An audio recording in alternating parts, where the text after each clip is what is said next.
Radio Publique Africaine.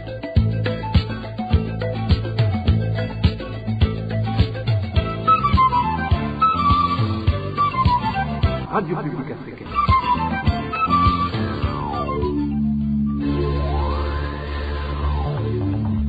Ni umwanya w'amakuru mu Kirundi.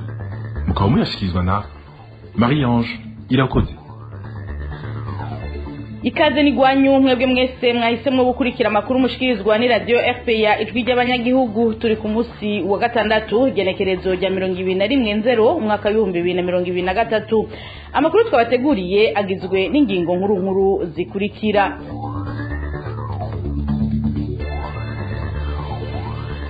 Nta ngingo zo kwirinda ikiza ca COVID-19 ziriko zirafatwa n'abategetsi b'u Burundi mu gihe ico kiza kiriko kirarandagata mu gihugu cose. Muri ano makuru muraza kubikurikira. Muri ano makuru nyene turabashikana muri komine Nyabiraba, imvura iri mu rubura n'umuyaga yabomoye amazu atari make, hononekara n'ibindi bitari bike. Iyo mvura ikaba yaguye mw'ijoro ryo kuri uyu wa kane. Nkuko bisanzwe ku misi yose ya gatandatu, igice ca kabiri cano makuru kigizwe n'ikiganiro mushikirizwa n'unani rw'amaradiyo, ikiganiro kw'isoko.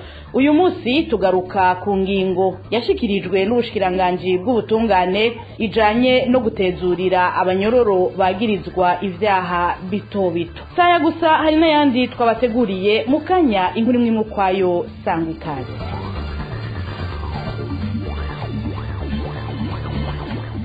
Ndasubiye kubaramutsa, duhere aya makuru mu gisata c'amagara y'abantu. Igwirirana ry'akaranda ka corona hirya no hino mu gihugu ntaco ribwiye inzego zitandukanye, haba mu butegetsi canke mu bajejwe amagara y'abantu mu gihugu cose. Gushika ubu nta na hamwe harafatwa ingingo zo gusubira guhimiriza abantu kwikingira ico kiza, haba mu mashure canke mu mabohero aho ico kiza kimaze kwibonekeza. Izo nido na Eric Niyonzima. Ukwikingira umugera COVID-19 byasubiye kuba nk'ikizira mu gisagara ca Bujumbura mu gihe hirya no hino hasubiye kwigaragaza abagwayi uwo mugera. Ukwitondera amabwiriza yo kwirinda byo biracari kure nk'ukwezi. Uyu munyagihugu avuga ko leta atacitswe ingingo n'imwe ijanye no kwirinda uwo mugera irafata kandi wasubiye kugwirirana. Nta guhimiriza ko ariko reka n'abagize intwaro aya nta ngingo n'imwe bariko barafata pe. Muri bisi bagenda bicaranye uko n'abanyeshuri bikiruka mu mashuri bakicarana, nta bantu bagisaba, nta bantu bashaka kuvuga munwa. Ikindi gishikirizwa n'abanyagihugu nuko bitakiri banga mu mihingo itandukanye uwo mugera wasubiye kwigaragaza natakiriko kirakorwa kugira ngo tuzwe. Kandi kandi wose barabivuga ko yasubiye gusara. Asa ntuvuga ngo by'amamashe cyangwa ngo byo gukaraba n'ikibije barahevye kera. Nta na kimwe n'ukuri, nta na kimwe ntoba mbese bawo kivyuhirije ngo basubire, haba mu mabanki, haba mu masengero, haba ku mashuri, imwe z'amazi n'amasabuni bashyira imbere y'ibiro cyangwa imbere y'ibanki kugira windire. Nta na kimwe, biracari kwa kundi nyene nta cyahinduye. Amakuru ava mu banyagihugu bo mu gisagara ca Bujumbura amenyesha ko byose biva kubera ataguhimiriza abanyagihugu abajeje intwaro bigera bakora. Ivyo rero bikazotuma ejo aho bukera uyu mugera usubira kwa kindaro hafi mu gihugu cose hamwe atacokorwa. Eric Niyonzima. Tukiri mu bivugwa mu gisata c'amagara y'abantu, ikiza c'indwara ya kolera kirashobora kubashwaramwo umwanya uwo ari wo wose narirya basanzwe bugarijwe n'ubukene bw'amazi meza. Ivyo bivugwa n'abanyagihugu bo mu mazone aherereye mu bumanuko bw'igisagara ca Bujumbura. Bamwe mu baganiriye na RPA mu mazone ya Musaga na Kanyosha bavuga ko haheze igihe kitari gito bikora ku mazi yo mu nzuzi vyitwa ko zibegereye. Aba ni bamwe muri abo banyagihugu baganiriye na RPA. bashobora guhangana n'ikiza cya kolera atamazi ahari, urumva bica bigorana, kandi nta kintu gifatika twavuga ngo ubutegetsi buriko burakora kugira ngo abantu bashobore kwikingira ico kiza cya kolera mu gihe atanamazi ahari, kandi twumva ko n'ikiza cya corona congeye kurandagata kizananye ubundi murindi. Aho ni mu gihe na za ndobo zari zarashizwe ku mazu y'uburiro ay'ubudandarizo ahantu mu bibanza bihuriramwo abantu benshi, izo ndobo zitakihari. Urumva ivyo bizokoroha cane ko kolera irandagata mu bantu. ku musaga nta kuntu twoyikingira n'ubu ko ata mazi turonka wumva twoyikingira gute iminsi 3 irashobora gukubita yikurikiranya ata n'imara ikorote ry'amazi ku marobine canke mu mazi tutaronsa amazi umva biragoye ngero ushobora kuvuga ngo wokwikingira kore ukiga kwa mbere ugira uyikingire n'isuku none isuku udafise amazi wumva wogikingira gute ibibazo n'ubundi korera iracyafata abantu ikiriko kuko isuku ntirishoboka ata amazi ahari meza Regide zidahagurutse ngo ifate ibintu mu minwe iraba ingene yogira ingufu zose zishoboka itabara abanyagihugu ibaronsa amazi meza ntagashoboka kizorandagata amaka kimara abantu ega ntahandi amazi yova baca baja muri muha abandi bakaja muri mpimba abandi muri nyakivumba kugira baronka amazi mwoca mubaho gose muca mubaho kwija uja kuvoma yo nyene rero mu myonga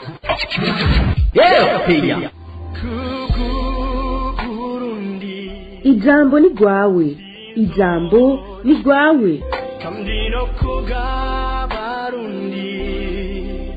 umwaka twari dusozereye wa 2022 waranzwe n'ibintu byinshi mu buzima bw'igihugu umushikiranganje wa mbere Alain Guillaume Bunyoni yarasubirijwe uburundi bwinjira ku mugaragaro mu ntambara ziriko zibera muri Republika y'Intwaro Rusange ya Kongo ibiciro bibandanya biduga ubukene buriyongera n'ibindi none muri uyu mwaka wa 2023 twokwitega impinduka izihe mu bijanye n'umutekano politike n'ubutunzi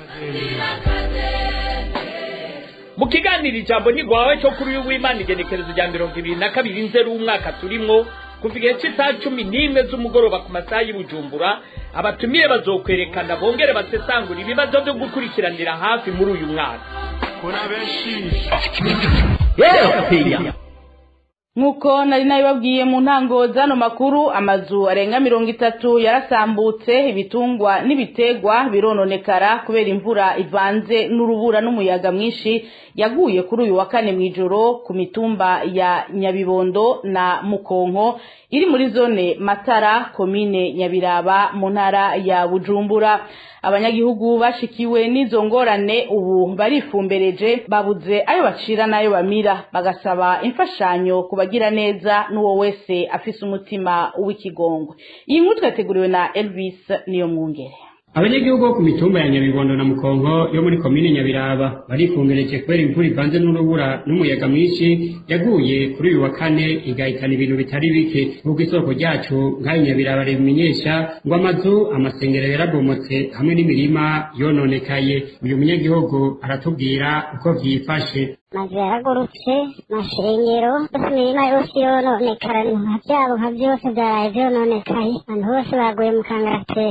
bari n'ibitunguru amatomati mbese ibintu byose imbuto zose zirimo nibo barima nasha byose vyononekaye n'ubwo rubura ni imbuga gutya iryo soko ryacu riratubwira amazu ngene angana ariko rikababazwa kandi n'ukuntu atamutware n'umwe arabagarukirako muri ivyo bihe bigoye barimo n'inzu ntawo urazi ko ari ubuzu bw'abanyagihugu burya bubayabaye bwabendaguritse bwinshi ntawo harura burarengana 50 kuvuga nk'inzu zagurutse zirarenga nka 30 n'izindi wasanga zibenda ku ruhande rumwe sivyo kuvuga aho hose nakubwira n'amasaneri ziko twari dusanga amasaneri mushasha ntaranajayo kugira ahumurize abanyagihugu bo kuri iyo mitumba ya Nyabibondo na Mukongo basaba leta kubagarukirako mu kubaronsa imfashanyo y'uduhema hamwe n'ibifungurwa ngo kuko ataco bafise cyo kwifuka canke gufungura uruganda rwa RPA rwarondeye urongoye komine Nyabiraba kugira tumubaze ico agiye gufasha abanyagihugu bashikiwe n'ivyo byago ariko ntiturashobora kumuronka Elvis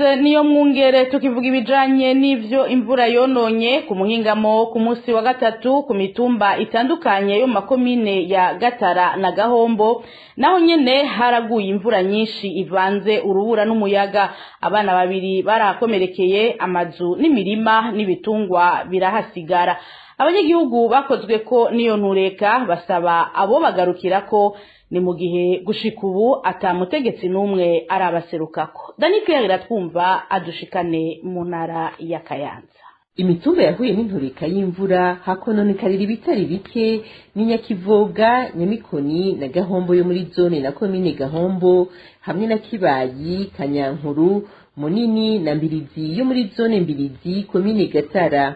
Uyu munyagihugu avuga ko ubu basigaye mu kangaratete kuko n'utwo barimye badateze kwimbura. Iyo mvura ni nyinshi cyane kiba biteye ubwoba, harimo n'igihuhuzi cyinshi, imiyaga myinshi, urubura rwinshi, ni ukuri byari biteye ubwoba. Ibintu byose byari mu gahinga byaraguye, nta giti na kimwe gisigaye kw'ibabi, aho bari bimirije kwimbura ibiharage n'ibigori biri mu mirima, nta na kimwe bari bwimbure, byose byahereye. Hambavu y'ibiterwa n'amazu vyahononekariye, hoba hari n'abana babiri iyo mvura yasanze hanze ubu bariko baravugwa. Isoko ryacu rivuga ko abakozweko n'intureka bababazwa cane nuko atamutegetsi n'umwe arabagarukirako, bagasaba ko abagira neza boza kubagarukirako. Twiyumvira ati mbega none ejo kazobaho gute? Gushika ubu ndiko ndakubwira nta mutegetsi n'umwe arahaza ngo agire ki twebwe n'ukuri turagiye kubafasha ikintu, abantu bose barifumbereje. Twebwe dusaba ahubwo abategetsi, abatware, cyane cyane ubushikiranganji bw'intwaro yo hagati n'ubushikiranganji bwo gufatana mu nda, ukuri baraza tugarukireko twebwe nk'abanyagihugu. Muri iyo mitumba yose yakozweko n'iyo ntureka y'uruvura ruvanze n'umuyaga, umutumba wa Kanyankuru na Munini ikaba ari yatosekaye. Uruganda rwa RPA ntiturashobora kuronka abajejwe intwaro muri komine Gatara na Gahombo kugira bagire ico bashikirije. Dani Claire iratwumva mu gisata c'indero naho hamwe atacokogwa mu maguru masha, inyubakwa za campus Kiriri zirashobora gusenyuka zigahitana n'ubuzima bw'abanyeshure. Abanyeshuri biga muri ico kigo bavuga ko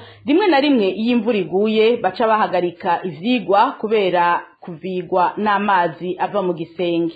Inkuru ya Emmanuel Niyungeko. Ushitse mu nyubako za kaminuza y'u Burundi ziri mu kigo c'Ikiriri, wo kwibaza ko atabuzi bukiharangurirwa canke ivyigwa bihatangirwa. Yaba inyubakwa yagenewe uburiro bw'abanyeshure, yaba amasomero canke inyubakwa ikoreramwo abarongoye ico kigo, zose zigeze aho mwasa ashaka. Abanyeshure bo muri ico kigo bavuga ko hamwe atagikozwe mu maguru masha, izo nyubakwa zishobora gusenyuka zigahitana n'ubuzima bwabo. Barongera bakamenyesha ko mu gihe imvura yaguye ivyigwa ngo bica bihagarara kubera kuvigwa n'amazi akoroka aciye mu gisenge. Umwe muri abo banyeshure aravyigana. Hariho n'amaaktivite amwe acewa canke agasiba kubera imvura yaguye, mpaka bayagira isuku bayakorofye. Umenga turi hanze twama twidogera mu ntamatama nyene n'amashuri ameze, tubone iyo bizoherera. Hambavu yaho n'amashure yahebwe batakijamwo. Umwe mu bakozi ba leta bize muri iyo kaminuza y'u Burundi ababazwa no kubona izo nyubakwa ziriko zigenda kagirire, abari babijejwe barore kubize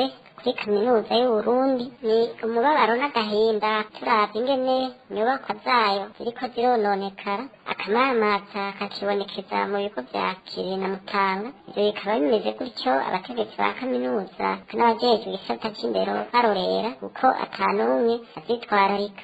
Ikibabaje ni uko zubatswe ku mafaranga y'igihugu canke amadeni y'igihugu cafashe, baribagira ko ari itunga rusangi bategerezwa kubungabunga. Twosaba leta kwikubita agashi bakibuka ko benshi muri abo bafise amabanga akomeye ariho baciye. Kuri ivyo mu ruganda rwa radio RPA ntitwashoboye kuronka Odas Manirambona arongoye kaminuza y'u Burundi kugira ngo twumve ico yoba bivugako. Emmanuel Niyungeko tugukengurukire dusimbire hanze y'igihugu mu gihugu ca Tanzania, aho impunzi z'abarundi bahungiye mu ikambi ya Nduta biyamiriza agatotezo bariko barakorerwa n'igipolisi hamwe n'abajejwe umutekano w'ikambi bita abasungusungu.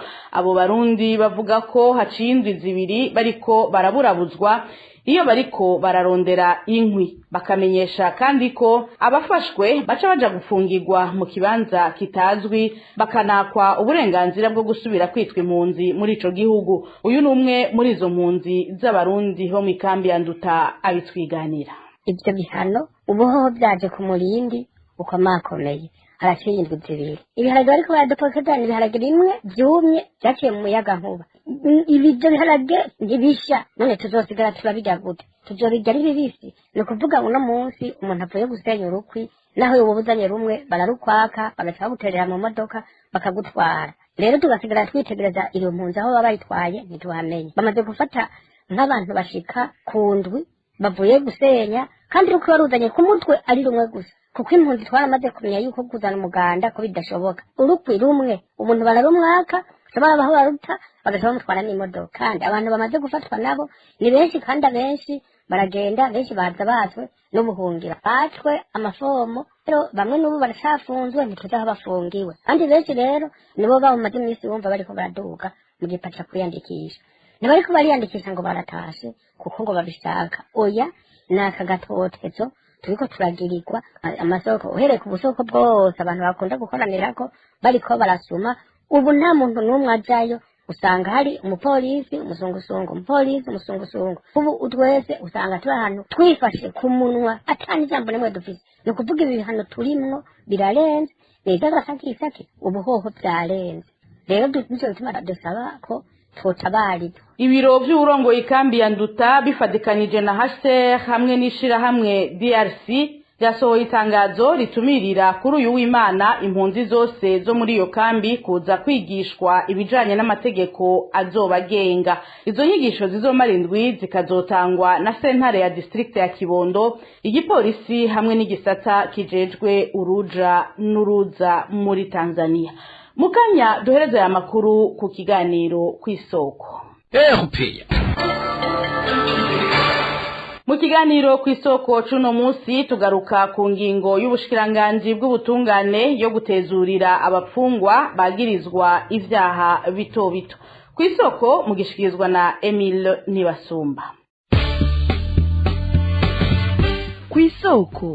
Kw'isoko ni ikiganiro mushikirizwa ku minsi yose ya gatandatu mukagitegurirwa n'urunani rw'amaradiyo Radio Inzamba agateka kawe, Radio RPA ijwi ry'abanyagihugu na Radio Television Renaissance. Ubushikiranganji bw'ubutungane buheruka gufata ingingo yo kubandanya gutezurira abanyororo bagirizwa ivyaha bito bito harimwo abizi inkoko impene canke ikinga. Ivyo biri mu itangazo ubwo bushikiranganji bwasohoye ku igenekerezo rya 13 ku kwezi kwa mbere turimwo, aho busigura ko ari mu ntumbero yo kugabanya ibitigiri by'abapfungwa mu mabohero. Mu kiganiro kw'isoko cyo kuri uwa 21 mu 2023 twatumiye umunyepolitike yizi bijanye n'amategeko Jeremy Minani. Mukanya turaja mu idonido y'iki kiganiro cy'urunani rw'ibimenyesha makuru mushikirizwa na Emile Nibasumba.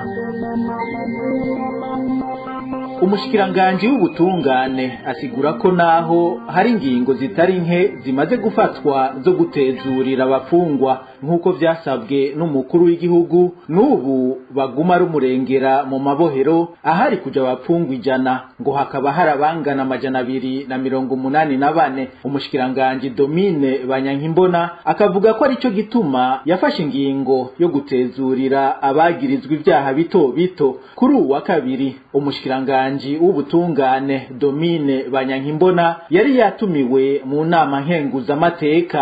Abafunzwe bakurikiranwa ku byaha atari ivy'amaraso, gufata abigeme n'abakenyezi ku nguvu canke guhungabanya umutekano w'igihugu, imanza zabo zobandanya bidegembya. Ico twobamenyesha nuko tutahagaritse igihano cyo gufungwa. Ico gihano mu bisanzwe gitangwa na sentare mu gihe ukurikiranwa ku cyaha kimwagiye. Imbere y'uko sentare ifata ingingo rero umuntu abafatwa nk'umwere, umwe bita mu Gifaransa présomption d'innocence. Ariko amategeko aravuga ko umuntu ashobora gufungwa by'agateganyo, ariko bikaba ibidasanzwe. Aho mbere hakaba n'ibisabwa kugira ngo iyo ngingo ifatwe.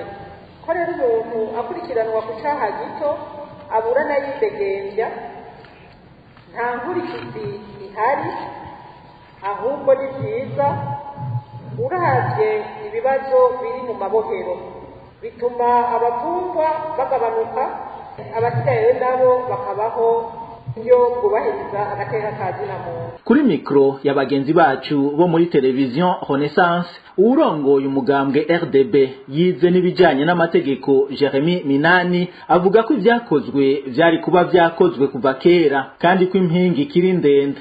Kuri n'ingingo yagomba kuba yafashwe kera, ntibyagomba no kuvugwa mu jambo ry'umukuru w'igihugu cyangwa bitangwe mu ntumbero y'umukuru w'igihugu. Ibi niko byagomba kuba bimeze imisi yose mu buzima bwa misi yose bw'igihugu. Niko igihe kitabo mpuna vyaha kibivuga kuko bikomoka kwibwirizwa shingiro. Nta kintu rero bitangaje nko kubona abo bantu baye mu munyoro ntibagomba kuba bari mu munyoro no munsi.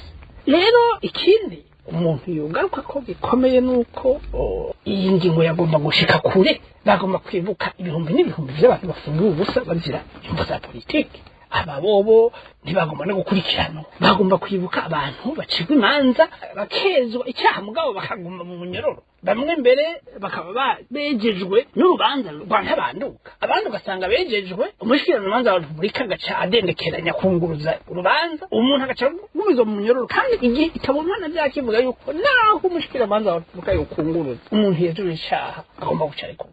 Rero utunenge turacyari twinshi.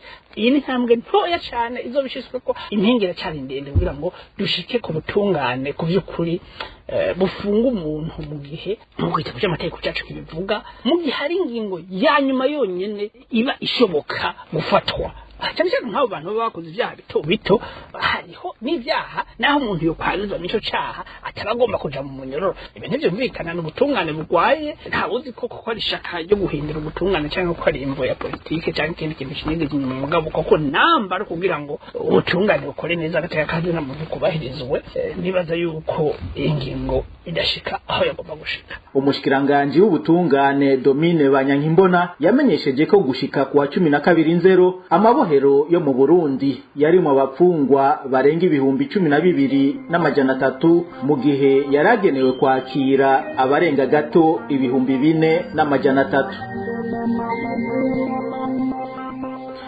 Aha akaba ari naho tugarukirije ikiganiro ku isoko cyo kuri uwa 21/0 mu bihumbi 2023. Mwari kumwe na Emile Nibasumba, ndabakengurukiye ngira ko ndabike banura naho ubutaha. Cyari ikiganiro ku isoko. Emile Nibasumba ni ku kiganiro ku isoko. Duhereje ko amakuru mu Kirundi yo kuri uyu wa gatandatu igenekerezo rya 21/0 umwaka wa 2023. Mwakoze mwebwe mwese twari duteramanye. Shimire bagenzanje b'uruganda rwa RPA bamfashije gutorokanya amakuru, nibagiye abamfashije mu buhinga bw'ivyuma. Marie-Ange Irakoze nije twari kumwe kuri mikro, ndabike banuye. Imana ibandanye irinda Burundi n'abarundi n'agahwane.